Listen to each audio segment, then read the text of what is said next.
You are my lucky star. Watch out, world. Here I are. Wait, when I suddenly just started singing "I'm a Star" from Wish, but in the same tone as this.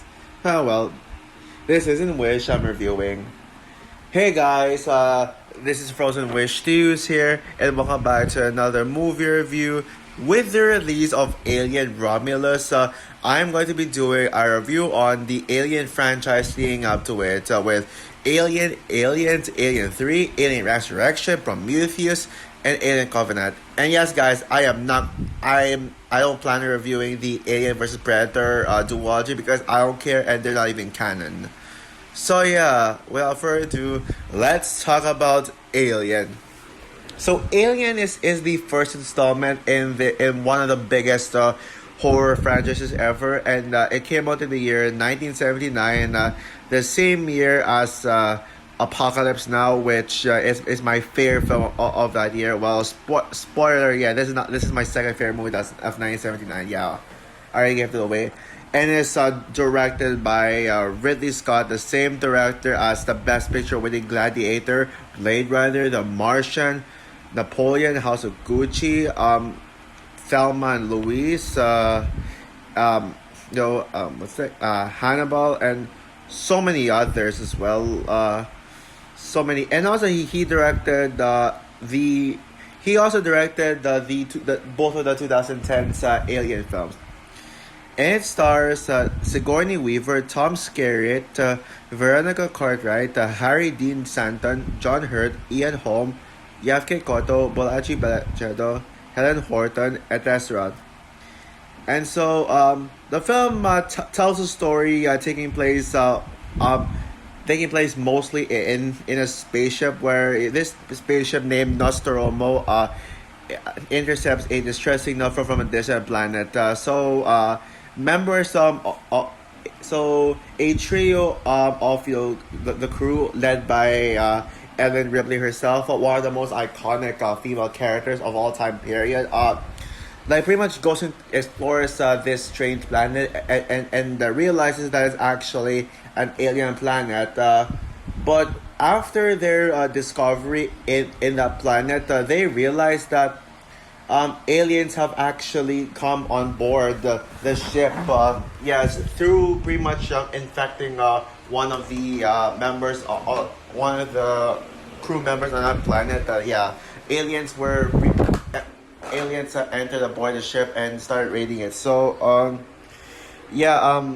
and with the tagline "In space, no one can hear you scream." Yeah, they have to like survive all their own, like they're on their own, and they must pretty much survive by fighting up against the aliens and figuring out a way to destroy them. So yeah.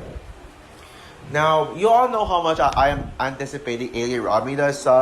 Now it wasn't until a certain trailer for that film that it wasn't until that got my hype level for that film. But yeah, I am hyped for it because it actually looks convincing. It looks like it's going to be just as good as the first two Alien films. I totally trust Freddy Alvarez since he directed my favorite Evil Dead film, Evil Dead 2013 reboot. Yeah, I know I said in my letterbox that Evil Dead 2 is the best one, but actually on reflection, Evil Dead 2013 is my personal favorite in the franchise. So yeah, he directed that, and also Don't Breathe. Like he's a very good horror director. Just don't make him direct a non-horror movie again because I love what he did with the piece of shit, The Girl in the Spider's Web. Oh god, no. But yeah, I trust him, and also plus the fact that that film has a great cast. Like everyone in Alien Romulus is actually kids. Like all the stars in that film are teens. You got Kelly Slaney and Isabella Merced. So I actually really like the cast, and it seems like they're taking a more unique approach to the franchise with having mostly teen stars to it. I know people don't like that idea. I know people are saying that Gen Z modern shit is going to ruin the Alien franchise, but I certainly don't think it is. Yeah. But yeah, of course. But as we all know, yeah, the Alien franchise is far from consistent because ever since the first two films, like after the first two films, then came two shitty alien films that a vast majority of people hate, unless if you're biased, if you have a bias towards old films, and you're gonna be like, oh, at least it's not as bad as modern films, at least it's not that bad as it's old. Yeah, in fact, a particular alien film is actually someone's worst movie of all time, and I'll certainly get to that soon. And then you got two divisive movies with Prometheus and Alien Covenant. I won't share my thoughts here until I get to those reviews, but yeah. Now, when it comes to the first two Alien films, they're both loved. Everybody loves the two Alien films. But it's very debatable on which Alien film people prefer. And it will all depend on what kind of taste you have in movies.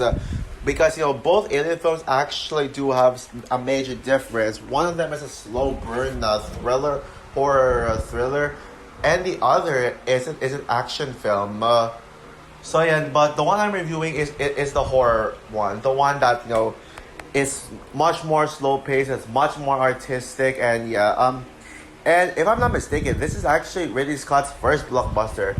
I don't know if Ridley Scott had a film before this, but Ridley Scott has certainly gone downhill nowadays with films like House of Gucci and Napoleon, which Napoleon does not age well. I mentioned in my Gladiator 2 review that I once liked Napoleon, but now I think it's bad. But I still think that Ridley Scott has a shot. I am actually hyped for Gladiator 2, but in fact I am I get more and more hyped for the film the more I rewatch that trailer. It actually looks very promising. And this isn't Ridley Scott's only masterpiece. Like, he also directed Blade Runner. While I don't think Blade Runner is perfect, it's still an awesome film. Awesome film that's just slightly inferior to 2049. And then you also got what else? You also got Gladiator, the greatest Ridley Scott film, and my favorite Ridley Scott film of all time. Yeah, my favorite Ridley Scott film. Now, as for my thoughts on Alien, and I gotta say, I love Alien. But of course I do. Who doesn't love Alien? Okay, I know there are actually some people who don't love Alien, who say that this movie's overrated. I get that, because you'd expect that this is the most terrifying thing ever, and that this is going to be like the most intense thing ever. But then when you sit down and watch it, it's actually not quite what you expect. So I can see that disappointment in some people. That it's not as scary and it's not as enjoyable as they expected. Yes, it is a slow film, and it's more like artistically made, but it's still a blockbuster. It's just very reminiscent of a certain art house film called 2001: A Space Odyssey. It's like if 2001 was a blockbuster, this would be it. Sure, yes, I am actually one of those people who prefers Alien over Alien. Yes, spoiler alert for my Aliens review, but yeah, this would be my second favorite in the franchise, second only behind Aliens. And for the longest time, this was actually my favorite movie of 1979. But on reflection now, that goes to Apocalypse now as being my favorite movie of 1979. But Aliens is definitely my second favorite movie of 1979. Like for all those people who praise the film, I'm certainly in the majority. It's just as masterful as you've heard everyone say this. Where do I even begin with this? The tagline, "In space, no one can hear you scream," is the greatest tagline ever put to film, because you know what you're going in for. Like, when you hear those words, you know that you're in for something terrifying, but at the same time, you still fear when you actually watch it. Yeah, it's scary. The tagline is scary because there's like no one to help them. It's just them versus the aliens with no like police and all that stuff. But even the film in itself, it's still terrifying. This is one of the most suspenseful and terrifying horror films ever made that relies on atmosphere to be scary instead of cheap jump scares. Yeah, which is a common problem with Hollywood today. This is the type of horror film that that Hollywood should take notes of. It's a slow burn, but I think I've mentioned it a few times, but I like slow burn horror films. I like horror films that takes its time to get into the scary parts. Because first of all, I don't usually care if a horror movie is scary or not. If you have actually noticed in my horror movie reviews, whether on YouTube or on Letterboxd, I don't normally judge movies based on if it's scary or not. I just judge it as a film on its own. If I think the writing and characters are good and if it's enjoyable enough. Like, Abigail is not scary at all, and I love it. I don't give a shit. The Scream movies are not scary, but guess what? I don't give a shit because they're amazing, and Scream will always be the greatest horror franchise ever. No competition. Period. And but what I love about these slow build up horror films is that they you want to get sucked into this film first. You want to get sucked into the story, the world, and the characters before you actually get to the scary part. You're basically preparing yourself for the big scary moment to happen, and that's how I feel. That's why Abigail worked for me because it took a while to get to the part where they revealed Abigail as a vampire, and it was slow. And people criticize that movie for being slow, but I think it certainly worked because it was able to get me sucked into the plot, into the world that they're in, and especially the character. So Alien is basically, like what I said earlier, the blockbuster version of 2001 Space Odyssey mixed in with the creature horror movie genre. Pretty much anything you can think of. The Thing, so, or even even to an extent, basically like the alien version, the creature version of Halloween. The visual effects, oh man, they stood the test of time even for 70 standards, especially with the designs of the aliens using practicality instead of CGI, which is of course, well, it's the 70s, so of course they do that. And while this is not this is not my favorite Ridley Scott film, that would go to Gladiator. This is his best directed work, and it's a this is his best directed work. Like when it comes to like his direction, his visual style alongside the cinematography are oh so good. They're so gorgeous and well made. And of course, you got Sigourney Weaver giving her one of the most iconic performances ever as one of the most iconic female heroines of all time, Ellen Ripley. Now, I'm not sure if I would call Ellen Ripley Sigourney Weaver's best performance. I'd say it's actually a tie between her and also Grace from Avatar. I think both are tied. Oh wait, actually, scratch that. Kiri from Avatar: The Way of Water is still Sigourney Weaver's best performance. You know why? I mean, first of all, yeah, Kiri's my favorite character in the Avatar franchise. That's not going to change. And plus the fact that Sigourney Weaver playing an actress in her 70s now, playing the role of a teenager is actually brilliant and very unique. So yeah, that's actually why I consider Kiri from Avatar: The Way of Water as the greatest Sigourney Weaver performance. But I mean, Ellen Ripley is second. Yeah, on par with Grace. I can't decide which is better, but yeah.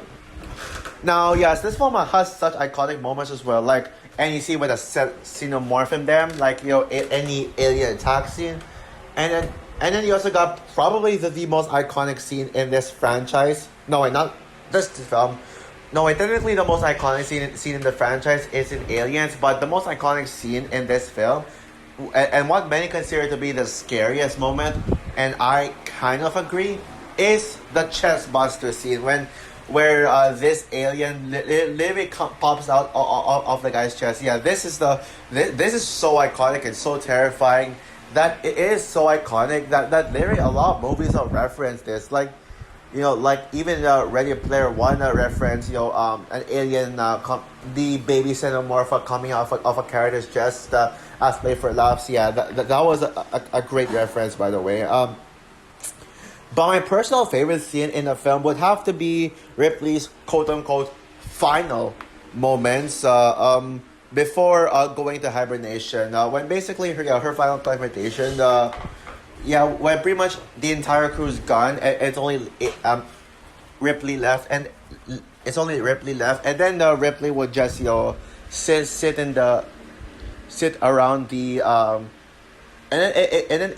Ripley would just be quiet for a while. There's like this whole moment of silence, and then Ellen would listen to this to what I consider my favorite song from Singing in the Rain. You are my lucky star. Yeah, actually, it's either that or Singing in the Rain, or yeah. And by the way, guys, if you're wondering my thoughts on Singing in the Rain, it's my favorite movie of the 1950s. It's probably my favorite, post 70s movie, where among these super duper old movies and all that stuff. And then after Ellen sits there, she has this one final confrontation with the xenomorph, where she literally opens the hatch, blowing the alien out, closing it, and trapping the alien in thin air, because that is actually the biggest weakness of the alien. And that's also another iconic scene, especially when it was referenced in Avengers: Infinity War, where Peter Parker was like, hey, did you ever watch the movie Alien? And then Iron Man blew the hatch open to shoot the Ebony Maw out, and he was like floating in space and dies. Yeah. In fact, guys, fun fact, that scene in Infinity War got me to watching Alien, because when I saw Infinity War in theaters for the first time, my dad told me that scene from Alien, and you should watch. Yeah, I have never seen Alien at the time. Now, yes, I did see Prometheus and Alien Covenant like back in 2017 when those films came out, but I didn't see Alien Covenant in theaters. I saw it on digital when it came out. But that moment in Infinity War was the time when I actually saw the original two Alien films for the first time. Yeah, that was what got me into it. So yeah. So overall, yeah, Alien is nothing more than a horror classic masterpiece. While it does have slow pacing, it was never boring throughout, because it's pretty much what I wanted to see in a horror film, and I was engaged throughout because of how suspenseful it is from start to finish, and how dark it is. The bleak tone also works so well. And that was great. As much as I really like the crew alongside alongside Ellen Ripley, my bad.